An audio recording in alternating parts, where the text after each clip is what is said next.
பொதுவா அந்த மாமியார், மருமக இவங்கலாம் சண்டை வரும்போதோ, இல்ல சில பேர் என்ன சொல்லுவாங்கன்னா, "என் பையன நீ மயக்கிட்டியா? மை வச்சுட்டியா?" அப்படிலாம் வந்து பேசுவாங்கல்ல. அந்த மாதிரியான விஷயங்கள் ஜின் வச்சு ஏதாவது பண்ண முடியுமா சார்? பெரிய விஷயங்கள்மா. ஜின்ன வச்சு செய்ய முடியாதது எதுவுமே கிடையாது. ம். இந்த காலகட்டத்துக்கு இப்போ மாமியார், மருமகள் செய்ற காலமெல்லாம் மாறிப்போச்சு இப்போ. ம், ம், ம். பெத்த புள்ளைக்கே இத தான் செய்து தான் இப்போ பாசம் வர வைக்கிறாங்க. அந்த மாரி காலமாயி போச்சு. ம். வீட்டுக்கு அடங்க மாட்டேன்றாங்க. நிறைய பேர் வந்து போதைக்கு அடிமையாகி ஒரு பொண்ண கட்டிக்கின்னு அந்த வீட்டோட போயிட்டு, அப்பா, அம்மாவுக்கு ரொம்ப தொல்லை குடுக்குறவங்க தான் இன்னிக்கும் வந்து அப்பா, அம்மா ஒரு காலத்தில வந்து அப்பா, அம்மா சாப்பாடு போடல, இது பண்ணல, எங்கள கவனிக்க மாட்றான்னு சொல்ற காலம் மாறி போயி, இப்போ என் புள்ள எங்கள வந்து கூட ஒரு வார்த்தை பேச மாட்டான்ற நிலைமைக்கு ஆயிப்போச்சு. ம், ம், ம். எங்கள வந்து பார்க்க மாட்டேன்றான், போ மாட்டேன்றான், எங்க தான் இருக்கிறான்னே தெரியல. 2வது வரவே இல்ல. என்னப்போ யாரோ ஒரு ஆள் மாதிரி. ஒரு 10 வருஷம், ஒரு 20 வருஷம் பார்த்த ஆளு மாரி பேசுறாங்க இப்போ. ம், ம். அந்த மாரி உலகம்மா இது.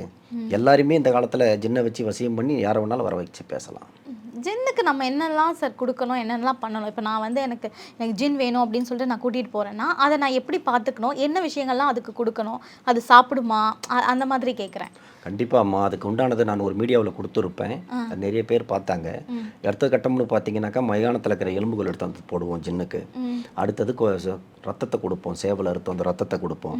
இந்த மாரி விஷயங்கள் தான் செய்யணும் ஜின்னுக்கு.